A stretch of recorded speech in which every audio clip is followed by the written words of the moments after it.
Coming up on this episode of Falmouth in Focus, we fill you in on a special surprise that took place at Falmouth Veterans Day ceremony. We update you on the big decisions that were made at this fall's town meeting. We take a trip to a cranberry bog during harvest in North Falmouth, and learn 5 little-known facts about the Falmouth Public Library. All this and much more on this edition of Falmouth in Focus.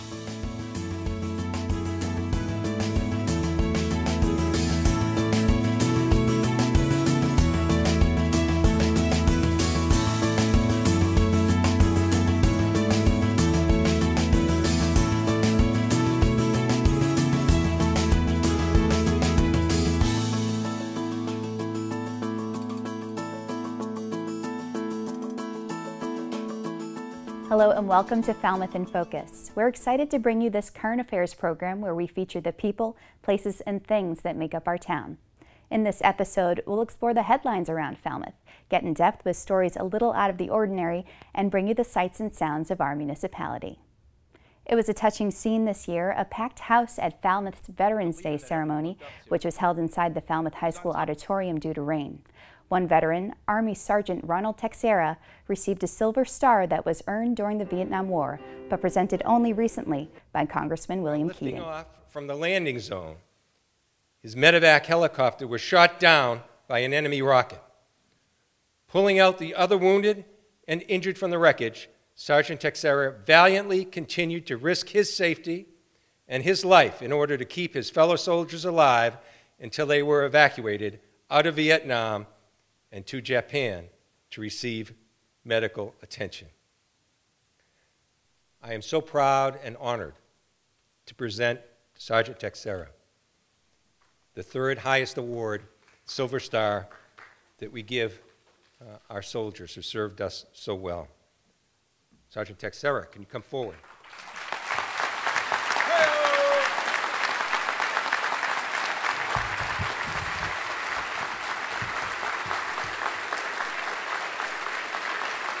On behalf of a grateful country, the United States of America, I hereby present you Silver Star. Thank you. I never really seeked anything until I found Peter Weeks, the driver of my APC, the day. It was his work feeding the gun and pulling the people off the chopper. I wouldn't be here without Peter. So I had to, when I found him, it makes me the proudest man to have him here with me. I'm thankful for Peter. You can see the entire Veterans Day ceremony on Government Channel 15. See our website, fctv.org, for the programming schedule. Town meeting went 3 nights this year, and many big decisions were made. Government Channel 15 has provided the following summary as a public service to update residents on town government happenings. Selections are chosen based on community impact. 3 articles came across town meeting last week in regards to repurposing the Falmouth landfill. Rezoning the landfill from public use to light industrial C allows the town to construct a proposed solar array project. And to ask for your approval for the EDIC to enter into a land lease with the town, it's Article 12, to develop a solar array at the landfill which could generate up to 5 megawatts of electricity and save the town between $250,000 to $500,000 a year in electrical cost. All 3 articles passed in favor of rezoning and redeveloping the town's landfill. Article 3 of the special town meeting aimed to change the way the town will seek permits for existing wind energy systems. The Board of Selectmen placed this article on the warrant over 2 months ago in an effort to ensure that all the potential options are available to the town to secure appropriate authority to responsibly operate the town of Falmouth's wind turbines. We recognize and appreciate that the short time frame associated with this request placed a burden on the planning board to hear and consider this matter without time for the significant community outreach and deliberation on a decision that they are accustomed to use. The article was referred back to the planning board for further review before any further action can be taken on the article. In addition, the Board of Selectmen sought to reduce the financial burden of the wind energy systems by minimizing the usage and benefits of the turbine at the wastewater treatment facility. Because yes, the town voted 2-1 against it, but what I heard after the vote were people saying, I don't want the turbines, but I don't want to pay to take them down. I had people telling me, why don't we just let them stay there and rust? Another thing that is counted is the cost to tear the things down. Why tear them down? Leave them there as a monument to our mistake. Why spend the extra money? Article 2 is the main motion as printed. All those in favor signify by saying aye. Aye. All those opposed, no. No. By a counter vote of 118 in favor and 63 opposed, the article passes. To watch the full meeting, please view them on the Government Channel 15 on-demand page on our website. A group of compassionate citizens have been meeting at the Wacoit Congregational Church to try to come up with a plan to house the homeless in our community. Paul Rifkin, who organized the group, tells us why it is so important that they find shelter for the homeless soon. This group wants to solve a problem right now, meaning the winter's here. So we're trying to organize where the faith-based communities in Falmouth, different churches, synagogue, can offer overnight hospitality for the homeless. And so that's the program that we can initiate right now this winter. State Representative David Vieira brings to the group a vast knowledge of laws and regulations and a timeline. He wants the homeless to have a place to stay on cold evenings by Christmas. So in a very short period of time, there's been a lot of enthusiasm. Alan Burt was quoted at the last meeting as saying, you know, Falmouth is on fire. Falmouth is on fire. So all these people out there, there's no ego out there. It's all just help people in need. The group is currently lining up churches and synagogue who are interested in housing the homeless on especially cold nights. They're also working on feeding and giving their guests access to showers. These are really wonderful people. Something went wrong, something broke, and so they're out there, but they're not any different than we are, though, and they're not to be afraid of. They're to be honored and brought into the community. A long-term goal of the group is to acquire a house, not just an overnight shelter that's case managed and administered for those who need assistance. And speaking of raising community awareness, the Falmouth Public Library's main branch hosted an opiate forum led by Barnstable County Sheriff James Cummings, District Attorney Michael O'Keefe, and others on Friday, November 6th. The purpose of the forum was to shed light on the epidemic that is spreading across Cape Cod. Talking to these young men and women in the correctional facility, once you're addicted, that drug controls your brain. You have no more control over anything you do. The body, the brain is controlling the body, and all the brain wants is that drug. And it starts off with the best high and the best feeling you ever had in your life, and then you spend the rest of the time taking the drug to get back there. And then at some point you take the drug just so you don't get sick. Some of the police departments in the Cape now, including Falmouth PD, when someone overdoses with Narcan, a couple of days later, they'll pay a visit with the counselor from Gosnold to that person's house and try to convince them, hey, you almost died, it's about time, maybe you want to go into rehab. So, we're certainly making an effort on those fronts. What the governor has to do is he has to begin to communicate to our citizenry that this is a public health problem. This is a public health crisis. Addiction is a health condition, and we need to begin to move away from the idea that all of this is going to be solved through some criminal justice activity, or it all ends up in criminal activity. Let me tell you, most of it does not. But I think the way we're going to beat this is by prevention and education. I think we have to do what we did with tobacco.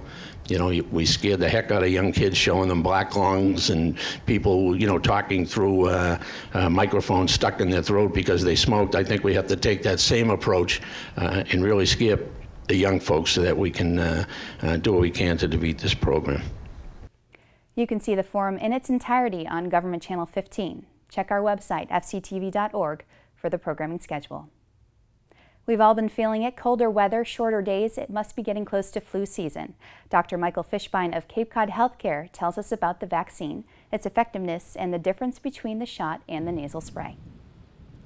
So the flu season really gets going around November, but its peak months are in January, February, and it tends to run out by about May.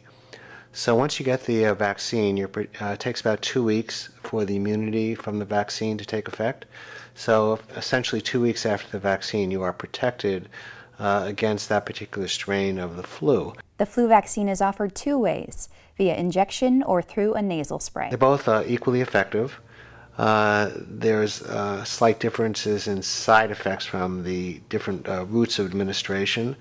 The nasal spray is a live but attenuated virus. So the virus can reproduce very minimally, but it cannot reproduce to the extent that it can produce the flu. So I just want to say right off the bat, nobody can get the flu from the flu vaccine. So I think it's a safe vaccine. I would argue that it's not only important to protect yourself, but also to protect your loved ones.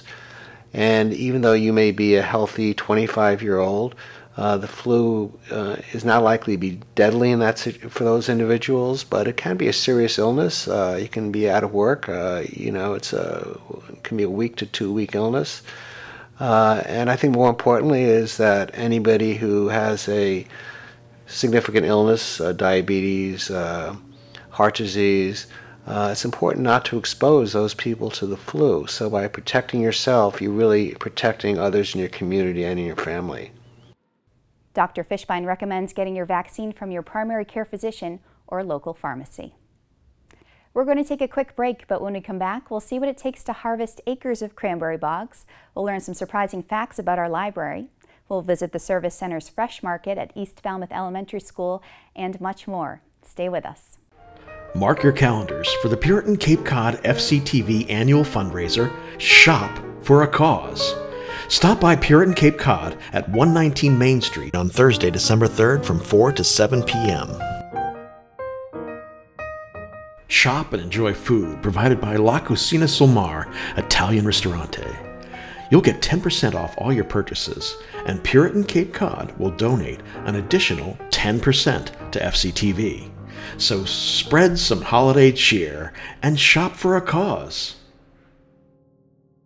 Welcome back. It's a quintessential Cape Cod site, cranberry bogs, and we were lucky enough to get access to one being harvested off of Wing Road in Falmouth, thanks to Handy Cranberry Trust.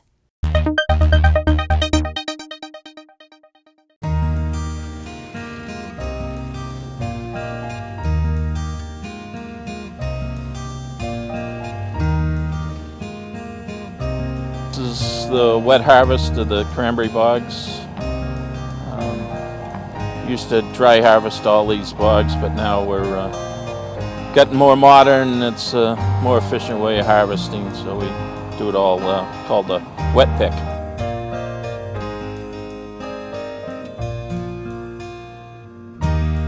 I flood the bogs, and we have these water reels, they're called. They go around and around and pick everything, and we put the cranberry boom around them, boom them, bring them to the berry pump, and pump them into the trailer, and off they go.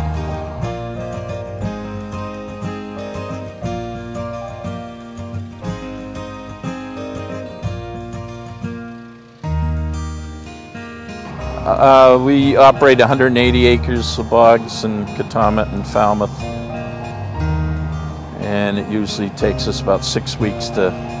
We're going into overtime. I don't like picking into November, but we ran into some bad weather, so here we are.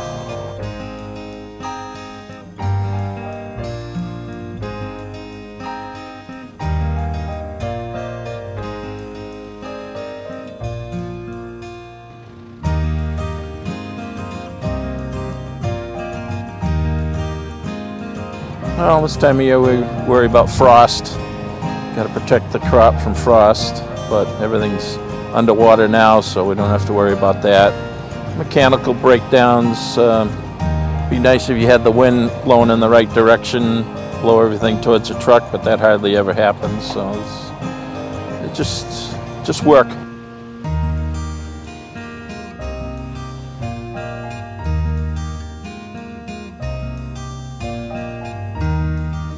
It's really nice to have the open space and know somebody's protecting it, and to watch all the different things what they have to do to prepare each year. This used to be The bug used to be more amoeba-shaped. Then he cut a bunch of corners off one year, and watching that process of cutting them off and replanting, it's a lot of work.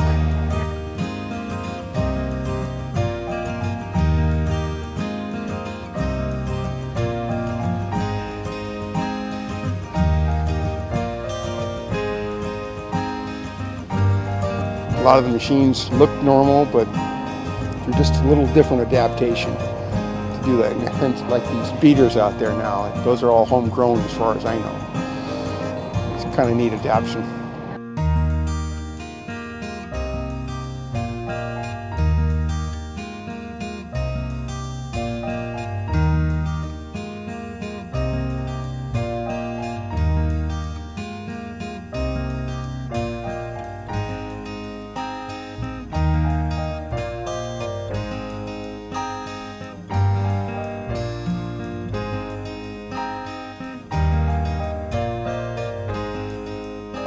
Oh yeah, we've given up on blueberry pancakes. It's cranberry pancakes for us.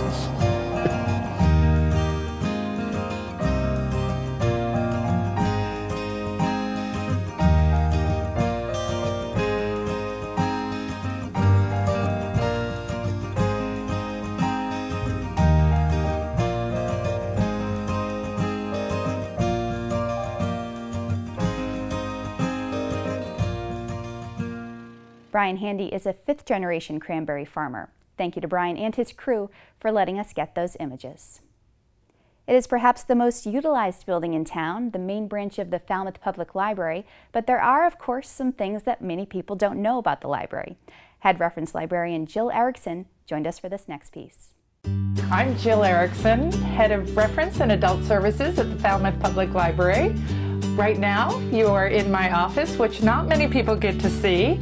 And what I'd like to tell you is about 5 things that you might not know about the Falmouth Public Library. There are lots more than 5, but we'll start with 5.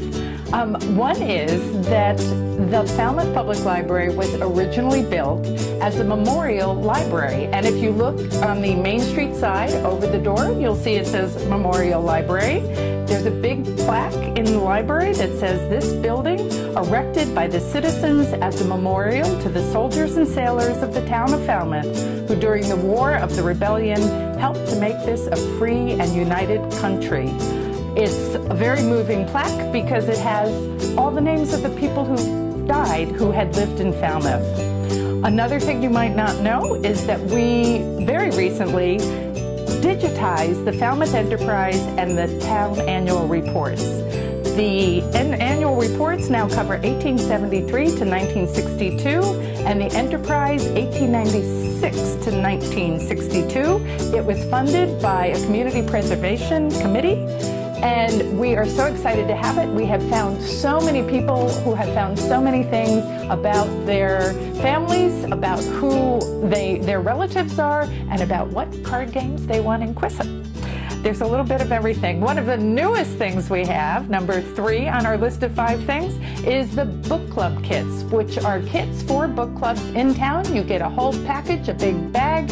You can check out all the books at one time. You can reserve them up to a year ahead.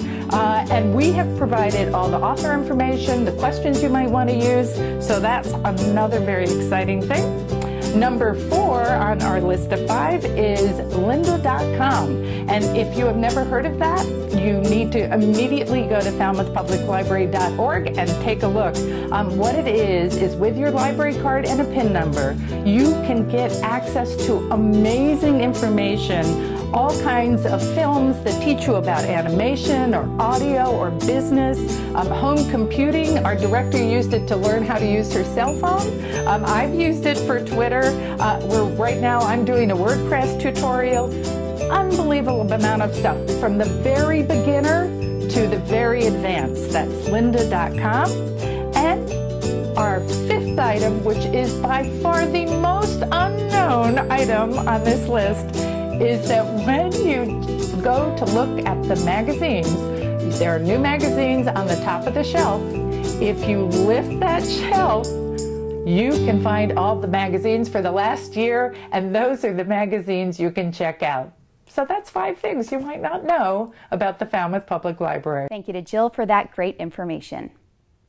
The Falmouth Service Center does a lot for our community, and one of their unique programs is making an impact on families right in their own schools.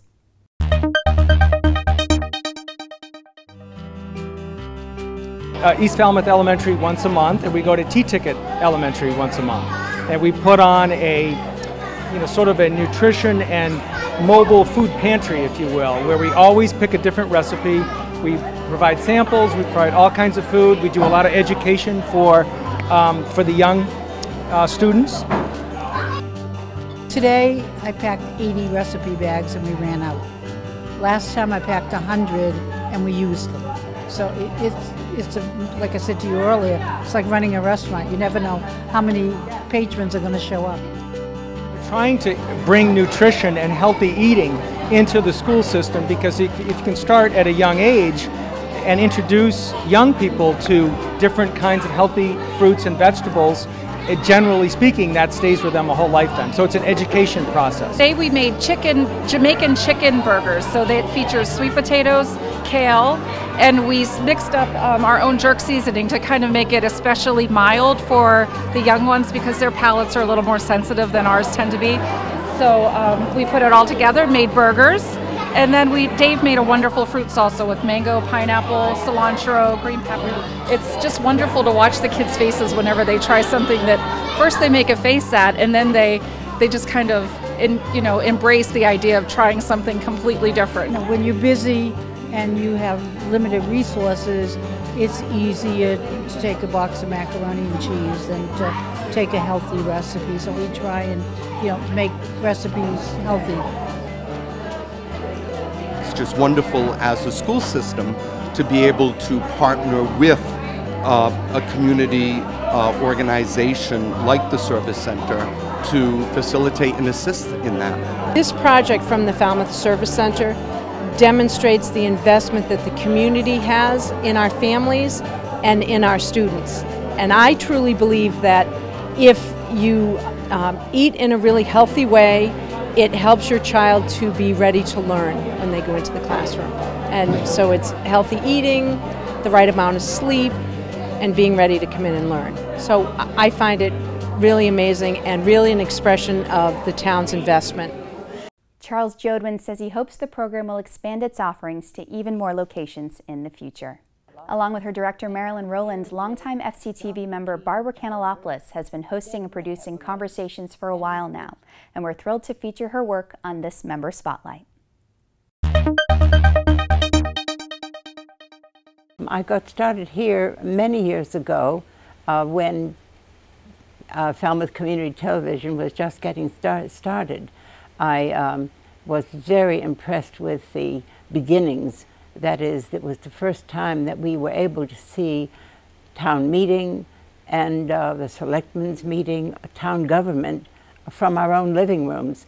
So impressed with what was happening, I came aboard and worked with some people, doing interviews of local people. Then I got very busy with my own teaching and with other things and left it. When I heard that there was a need for some programming, I came back, and here I am. Dr. Jean Talbert is here to discuss a Falmouth initiative that she cares about very deeply. She and her colleagues have been working on this. It has now come to fruition, and it's called Mothers and Infants Recovery Network.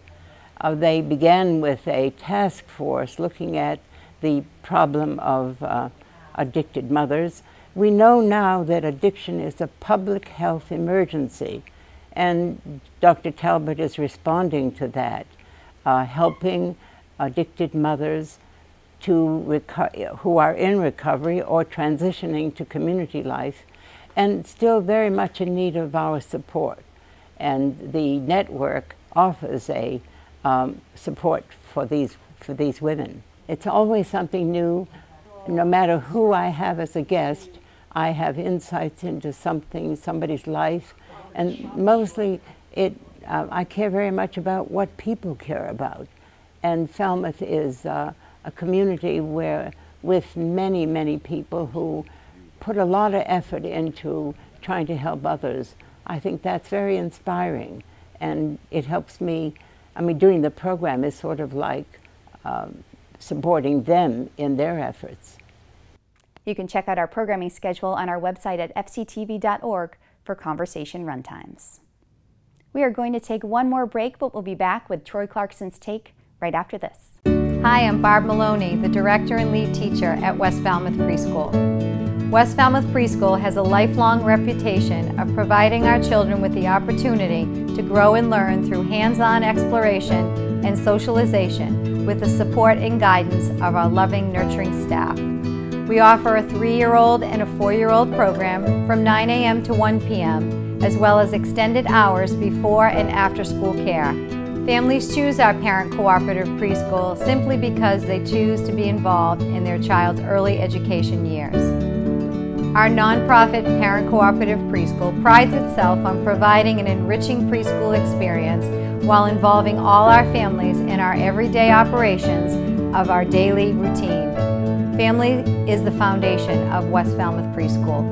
It extends itself outside and beyond the classroom and becomes a true extension of your individual family. Whether you are involved on a committee, fundraising for enrichment programs, planning a field trip, preparing a class celebration, working on yard cleanups, volunteering in the classroom, joining us for lunch, or offering support to a family in our local community, we stand firm on putting family first while taking good care of ourselves, our friends, and our preschool. For more information about West Falmouth Preschool and to inquire about openings, give us a call at 508-540-2957 or visit our website at westfalmouthpreschool.org and like us on Facebook. Thank you.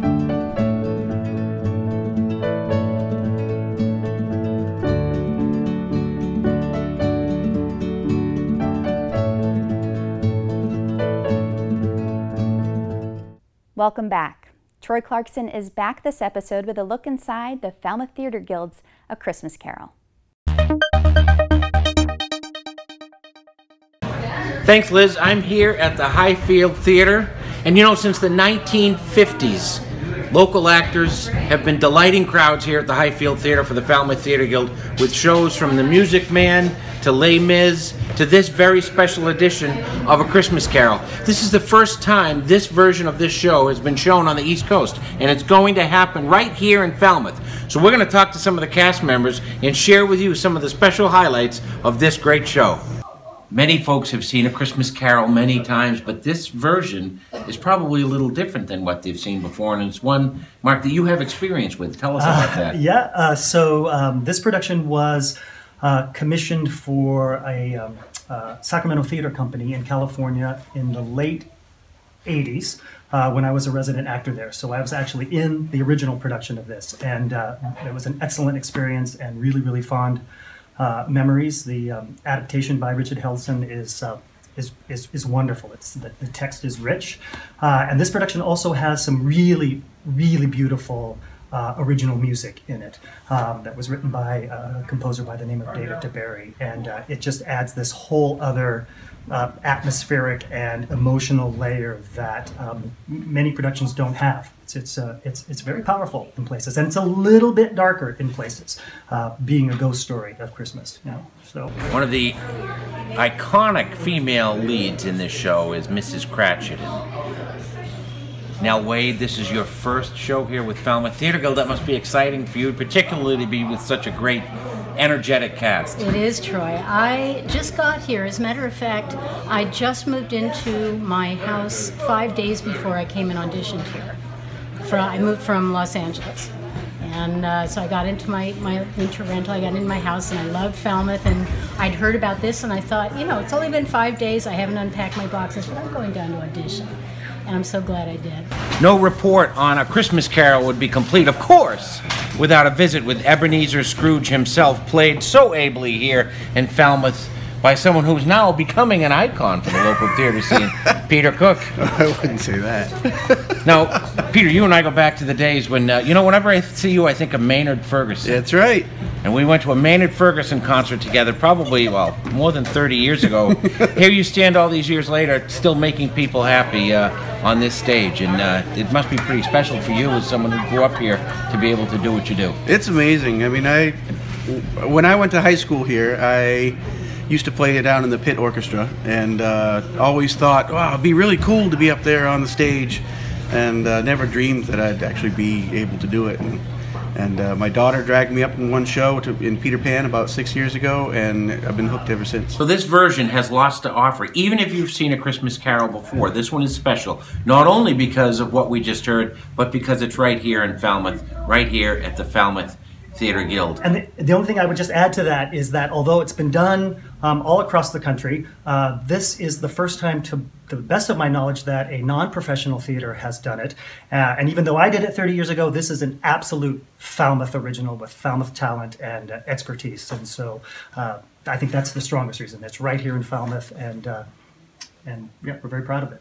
So if you're a neighbor of Mark's and you're watching from Davisville, or if you're a former neighbor of Mark's on the West Coast, that's right. This is it. This is the premiere of this show, so you should come and see it. The show runs from December 4th to the 20th on weekends here at the Highfield Theatre. So this is a show that all of Falmouth should come to see. I'll be here opening night, and I hope to see you there. I'm Falmouth Enterprise columnist Troy Clarkson, and that's my take. Back to you, Liz. Thank you to Troy for another great take. Did you know that Troy's segments are recorded on a smartphone? We want to make TV that's simple for our community, so we're using hashtag MyFalmouth and hashtag FalmouthInFocus. Use your smartphone to capture video around town and share with us your life, your day, your favorite spots in Falmouth. Upload your short video clip or photo to Facebook or Twitter and give it the hashtags MyFalmouth and FalmouthInFocus to be featured on the show. Thank you to our latest contributors for their submissions. We end every episode of Falmouth in Focus with sights and sounds around town. This time in honor of Thanksgiving, and to go with our Cranberry segment earlier, we bring you some great footage of Falmouth's rogue turkeys around town. Thank you to those who submitted photos and video, and thank you for joining us for this episode of Falmouth in Focus. We'll see you next time.